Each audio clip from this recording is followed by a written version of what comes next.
Hey there, welcome back. Welcome to another edition of Man with the Show. Zane here. Man, wow, what a weekend. We've heard a lot going on. Oh, we had that PlayStation 5 insanity. There's a lot of other stories going on. Stuff in the movie industry, the entertainment. We're not going to talk about the Emmys. Don't worry about it. We're not talking about the Emmys. Didn't even watch it. Didn't even watch it at all. But this came out. Now, we had the PlayStation 5 situation going on. They're planning to sell a lot of these, which if you can find one, because now the pre-sales are all sold out. That's another episode in itself. But basically, what we got here is that, for quite some time period, we've had the console wars, and a lot of people have talked about this before. I've been there from for me, I've been there from the start, according to my age. I was there for Atari, I was there for Nintendo, I was there for Genesis, I was there Jaguar, and all the others on the line, the beginning of Xbox, the beginning of the PlayStation. I've seen it all. And in the last couple of years, there's been a major fight for that top tier. You could say PlayStation is on top right now currently, with Nintendo Switch in the second and Xbox just trailing on the back. This might change this week because when this is put up within about a day or two. This was taped on a Monday because this dropped on Monday and we had to do this immediately. So by now, either the pre-sales on the Xbox is done, or it's still ongoing or starting. We were expecting, some big news. That maybe they might outdo PlayStation and stuff like that. But then they dropped this. Microsoft went out and bought ZeniMax.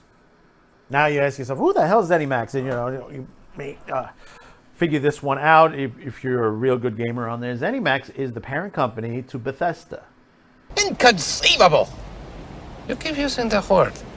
I don't think it means what you think it means.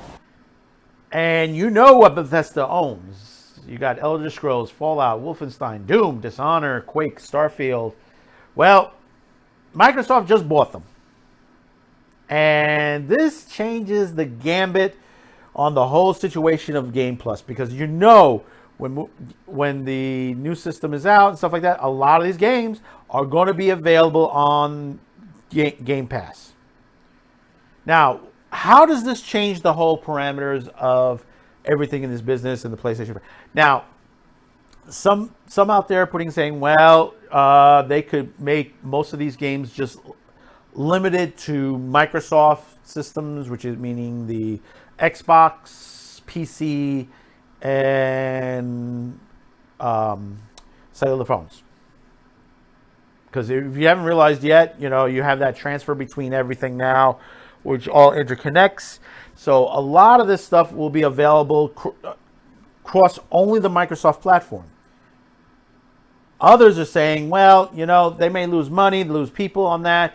If you take it away from the PlayStation 5, you take away some of it from the Nintendo Switch. Actually, is there stuff from Nintendo Switch on Bethesda? There probably is. But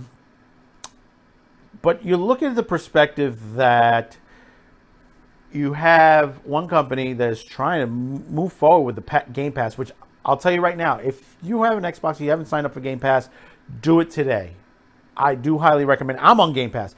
And I don't play a lot of the bigger games, but there are a couple of games in there like Contagion and My Friend Pedro, which is done by smaller independent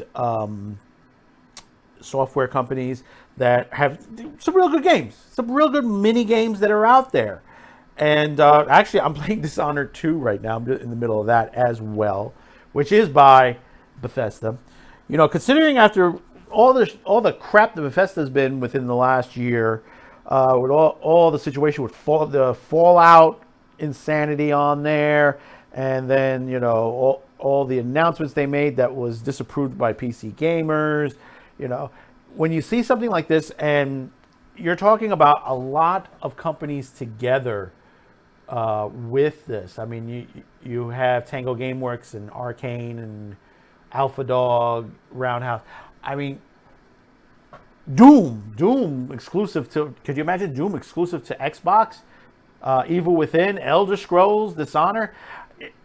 This is not going to bother the PC gamer because basically it's going to be available on PC, and this sort of like is going to put the PC gamer back being really, I believe, really, really happy at this point.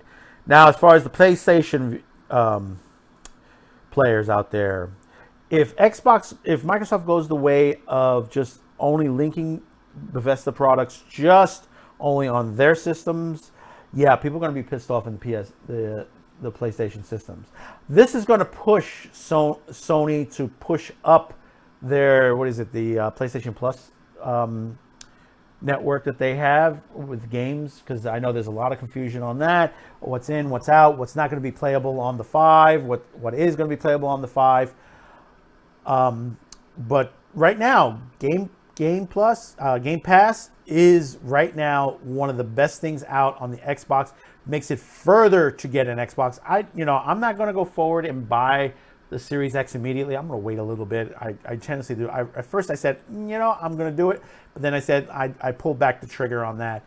And I said, let me wait. Let the hardcore gamers get into the system and let them figure out all the bugs. Because I don't want to sit there and have to keep switching units to just play a game on there, just in case if there's anything that Microsoft has to update. Because, it happens. If you have Windows 10, you know what I'm talking about. Because I'm still trying to load that last 2005 update, and doesn't update well. But having all this team, I mean, how much more can they buy? How much more Microsoft can buy from this? Because I mean, technically, and I was talking to a friend of mine, and he says this is not good because everything is all closing in on a certain amount of companies, limited. These companies are getting bigger and bigger and bigger. It's like Amazon. Amazon is owning a lot there as well. When you have Microsoft and they're starting to branch out, you got to say to yourself, when's enough? I mean, in this case, you have a lot of these are software companies, and having this much on there will give you more product to produce out there because you're limited to the amount of companies that basically work with you. And I'm talking about you, Nintendo, because, Nintendo doesn't have that many companies working with them. They lost a lot of companies for a while. I mean, they're just now recouping, with this system now, and they're doing very well in second place in the wars. But I think this is going to escalate the wars even further. Putting Xbox maybe second place. They may knock down Nintendo. First, maybe tie. But as far as the PC gamers, you've just made the PC gamers really, really happy. Sort of like they've gone geek level 10.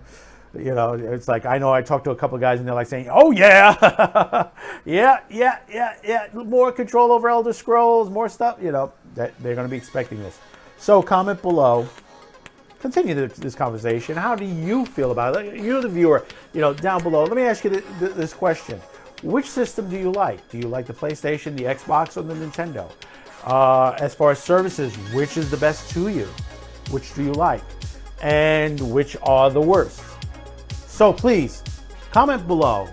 Comment on our other platforms at Parler, Twitter, Facebook, Instagram. We're all there. BitChute on there. Gab.com. You can, go there. You can comment below. Thanks to our Parler subscribers, we've hit over 1,100. We're on our way to 1,200 on there. We should be hitting 1,200 soon. Thank you very much. And for those of you who are watching my videos and you haven't hit it, I hope I've gotten your trust to subscribe, to be with us, to hang in there with us. Thank you for watching. Even if you don't subscribe, thank you. Share this video along with others on there. So until the next time, I'll be seeing you. Ahí te zona. Zona.